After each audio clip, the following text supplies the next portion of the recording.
C'est une nouvelle semaine qui commence avec les suites de l'affaire Martinez-Zogo, notamment les enquêtes relatives à cet assassinat crapuleux qui continue de défrayer la chronique au Cameroun. La semaine qui s'est achevée, de nouvelles informations ont aussi marqué la scène autour de cette affaire, notamment l'information selon laquelle Ernest Obama avait été auditionné ici au CED. Il n'en est rien après vérification. Ernest Obama ne se trouvait pas au Cameroun en ce moment.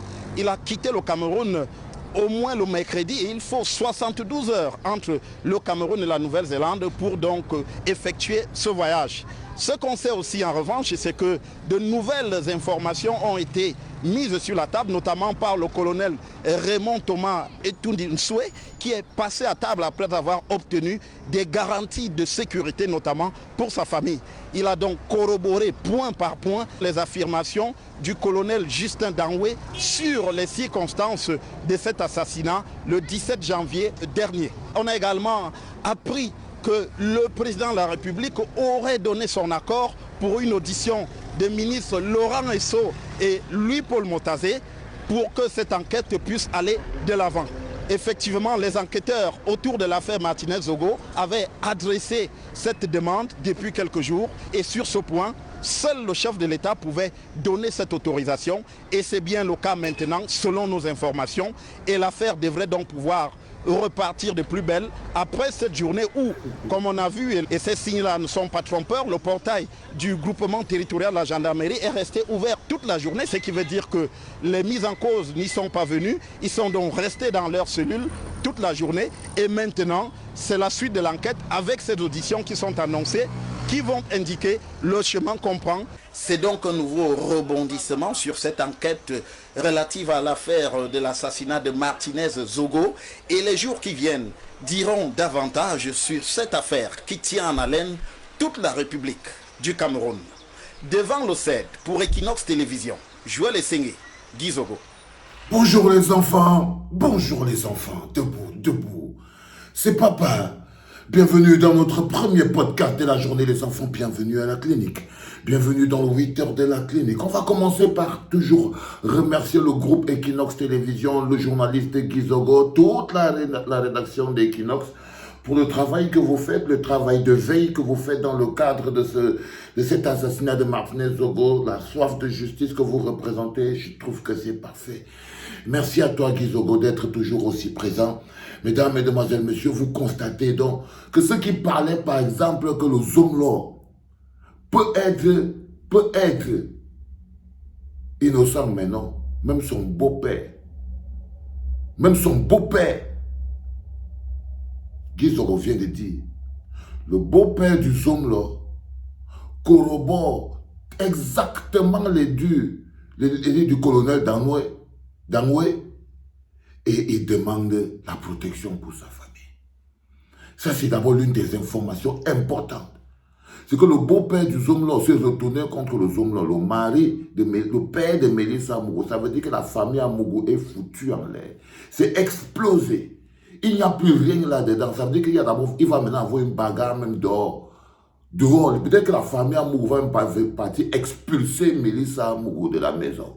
Parce que là, quand le beau-père, chef de la sécurité du Zomlo, le colonel Nsoé, père de Mélissa Amougou, a donc décidé de se retourner contre le Zomlo et de corroborer entièrement toutes les affirmations que le colonel Danoué, le chef des opérations de la DGRE et le patron, le maître d'œuvre de l'assassinat de Martinez avait tenu sur Amougou Bellinga.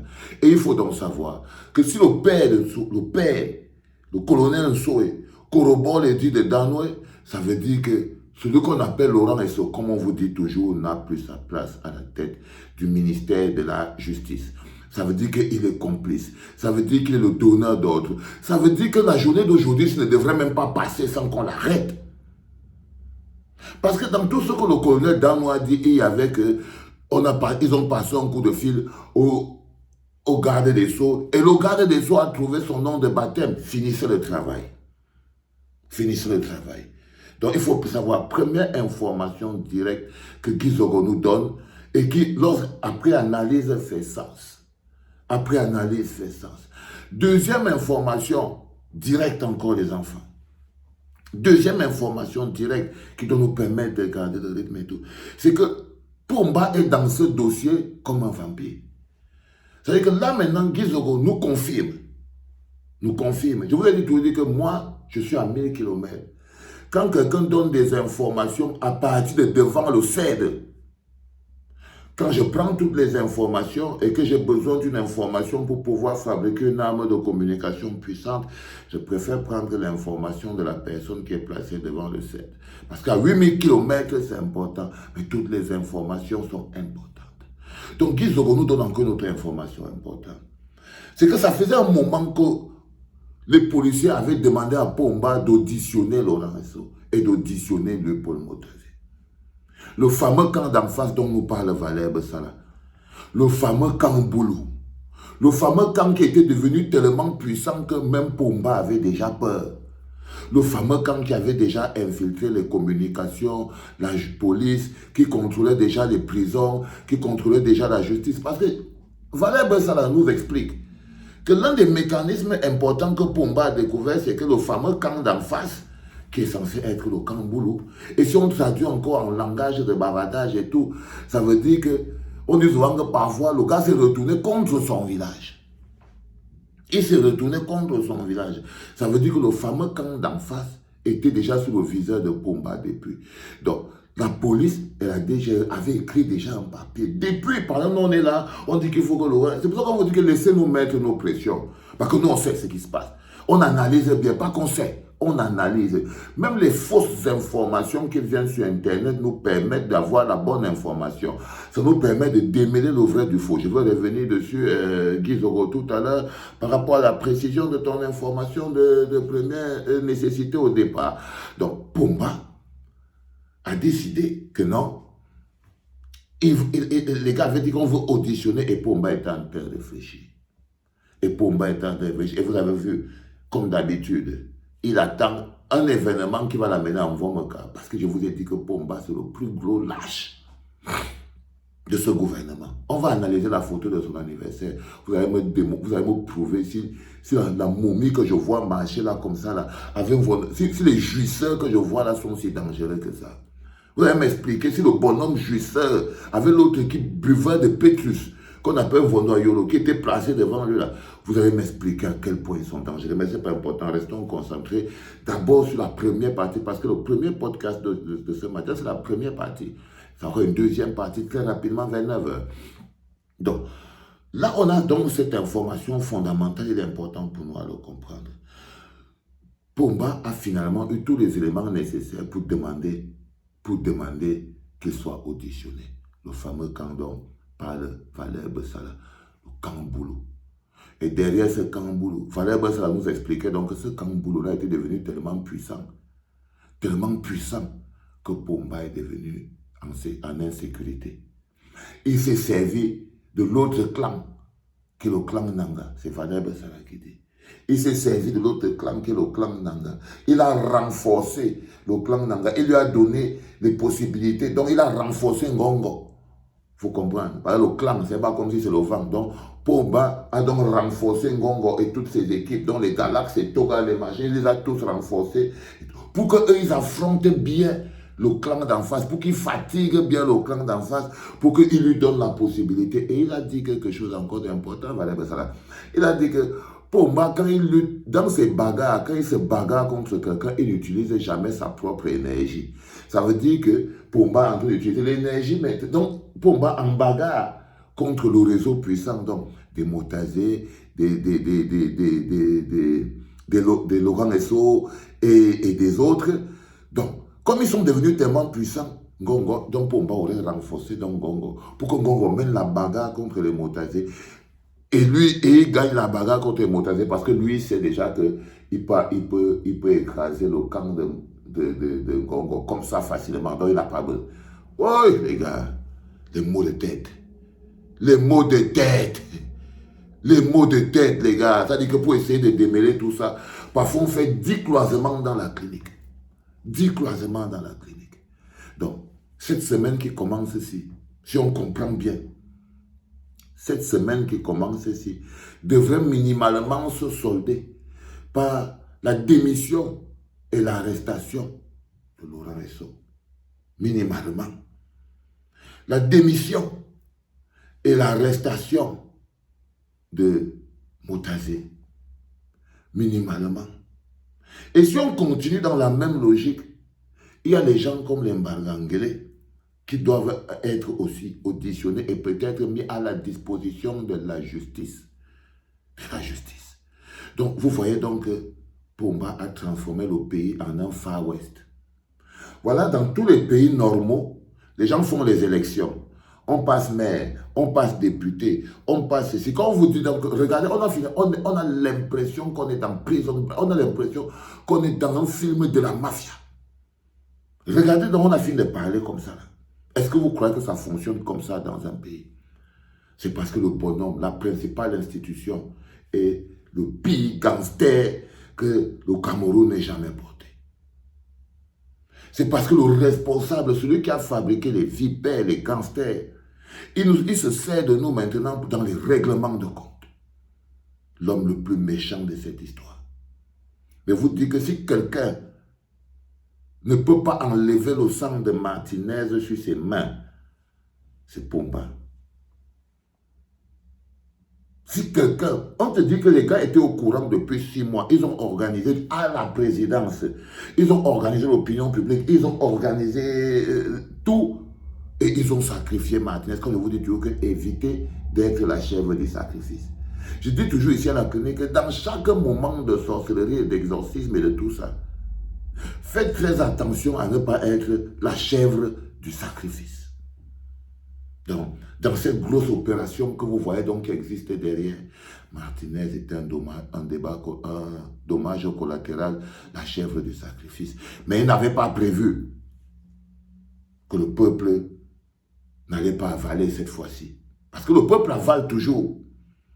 Le peuple avale toujours. Angel Benven, on a avalé. Monseigneur Bala, on a avalé. Bibi Ngota, on a avalé. Ouazizi, on a avalé. Nous, le ventre des Camerounais est plein de cadavres avalés. Ayafor, on a avalé. Si on opère le pays, l'entité Cameroun, et c'est un pays qui a le ventre plein de cadavres.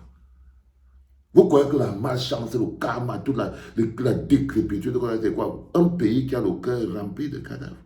Tous les jours dans le nord-ouest et le sud-ouest, vous mangez les cadavres des Camerounais. Tous les jours dans le nord-ouest et le sud-ouest, il y a un Camerounais qui tombe. Dans l'anonymat. Tous les jours dans le nord-ouest et le sud-ouest, il y a un Camerounais anonyme, un enfant, une mère, une soeur qui tombe dans l'anonymat. Vous avalez jusqu'à ce que l'odeur de vos bouches. Parce que là, ce qu'on ressent aujourd'hui, c'est la puanteur, l'odeur de la bouche qui sort. C'est l'odeur de la bouche qui sort. Donc, cette semaine, les enfants, hein, Yoda, non, je suis calme le matin, Yoda. C'est juste que j'ai pas bu de café. J'ai un peu la tête qui... Et tu m'as réveillé très tôt, mon frère. Hein? C'est très important de se réveiller tôt, je sais. Mais j'aurais dû boire un café. Mais ça, c'est pas important, frère. C'est juste pour vous dire que Yoda, il est là. Donc, le plus important pour nous en ce moment, c'est de rester bien concentré. Cette semaine qui commence sera une semaine très compliquée. Ce sera une semaine très compliquée. Maintenant, je vais revenir sur la première information de Guy Zogo. Et je vais attirer ton attention, Guy Zogo. N'écoute pas ce qui se passe dans les réseaux sociaux.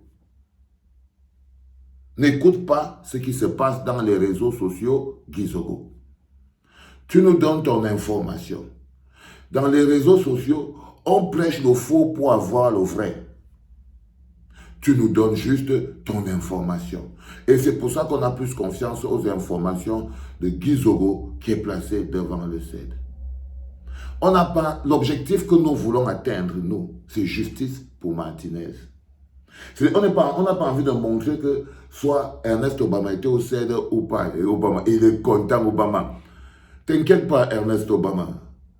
Va, tu reviens. Pour une affaire ou pour une autre, toi, tu vas aller au CED, frère. Pour une affaire ou pour une autre, on s'en fout que tu sois allé au CED ou pas. Que tu sois... en ce qui me concerne, en ce qui me concerne, moi, je vous ai dit que je prends toutes les informations.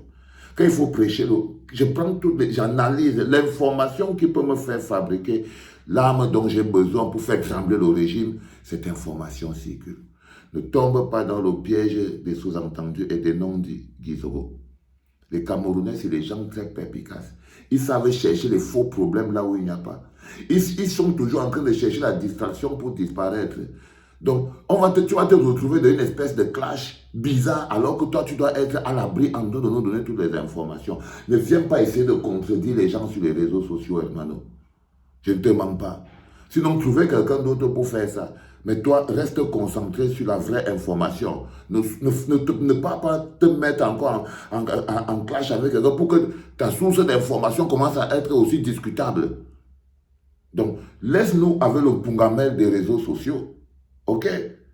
Information selon laquelle Ernest Obama aurait été arrêté, il faut 2 jours pour partir. Tu nous donnes toutes ces informations, pourquoi, frère? C'est comme si toi-même tu as envie de dire quelque chose. Fais très attention, mon petit. En ce moment, tout est tendu. Tout est tendu. Parce que ce que tu vas faire, c'est que tu vas te retrouver maintenant en bagarre avec Boris Berthold, par exemple. Oui. En quoi ça te sert? À quoi ça te sert? L'autre page que tu veux ouvrir là. Boris va aussi venir, va dire, j'ai dit que, patati, vous avez commencé à nous perdre le temps. Vous avez commencé à nous perdre le temps. On n'a pas besoin de ça. On n'a pas besoin de ça en ce moment. Non, je vous promets, les gars. Moi, j'étais vu en train de partir gauche-droite sur ce truc. Je voulais attirer ton attention là-dessus, fils. Reste sur nous dire les bonnes choses. Quand tu dis que le colonel Nsoé a corroboré toutes les informations du capitaine Dano, moi j'aime ça. C'est pour ça que tu dors devant Equinox. C'est pas pour venir arbitrer le commérage sur Internet. Tu es devant Equinox, devant le CED, pour nous donner les informations fraîches. Pas pour essayer de dire que non, les gens ont dit qu'ils n'ont pas dit, frère, quitte sur ça. Quand tu parles comme ça, là, tu vas te mettre à dos les gens dont tu n'as pas besoin et ça va nous perturber. Reste calme, frère. C'est un conseil que je te donne en même temps. Parce que les interprétations qu'il y a sur Internet, fais très attention, Guizoro. Comme tu montes, c'est comme ça que tu peux. Fais très attention. Fais très attention. Tu as vu insister sur cette... il faut aller en Nouvelle-Zélande, il faut 2 jours, 3 jours, patati, patata. Ah, frère, tu crois vraiment qu'on arrête Ernest Obama ou pas? Ça nous sert à quoi? Tu crois vraiment que celui-ci, il est quoi dans la vie pour que tu viennes nous t'arrêter dans l'affaire de Madeleine pour dire qu'on ne l'a pas arrêté? Quand on va l'arrêter, ça va nous... On va l'arrêter pour l'affaire de Fomba. On va l'arrêter. Il y a plein d'affaires pour lesquelles on peut arrêter Ernest Obama. Il y a plein d'affaires. Tu connais les histoires où tu connais tous les partout, les porcs que Ernest Obama fait avec les hommes des hommes là. Tu connais. Tu connais tous les porcs qui partaient faire partout là-bas quand ils partent en Centrafrique et tout ça. Tu connais. Donc il ne faut pas venir trop te mouiller sur des choses inutiles. Parce que ça peut juste même pas, ça peut juste te mélanger. Ne te mélange pas, comme on dit. Ne te mélange pas. Reste au Cameroun, sur le terrain, devant le CED. Donne-nous les informations fraîches, sans comparer. C'est le mécanisme là. Ne fais pas ça. Les gens là sont les diasporiens là, ils sont méchants. Ils ont des interprétations bizarres. Hein. Tu vas voir. Donc on va commencer que non, Guizoro vous contredit Boris, machin de tout, alors que tu n'as pas besoin de ça. Tu n'as pas besoin de ça. Donc parfois vous-même protégez-vous. Les charognards qui sont là pour écrire sur Internet, eux leur travail c'est d'envenimer les choses. Donc faites très attention. Les followers, les mecs sur Internet, les Camerounais, ils ne savent que chercher les choses qui séparent les gens. Donc faites très attention. N'ouvre pas la porte à ça. Allez les enfants, c'était le premier podcast de la journée et ça a bien commencé. Hein. Ça a bien commencé, yo-yo. Maintenant, on va boire le café, vous allez au travail très rapidement, traînez pas. Et on se retrouve à 9h parce qu'on a rendez-vous ici à la clinique avec l'homme qu'on appelle Raymond Reddington et Chipoa Remingolo. C'était papa.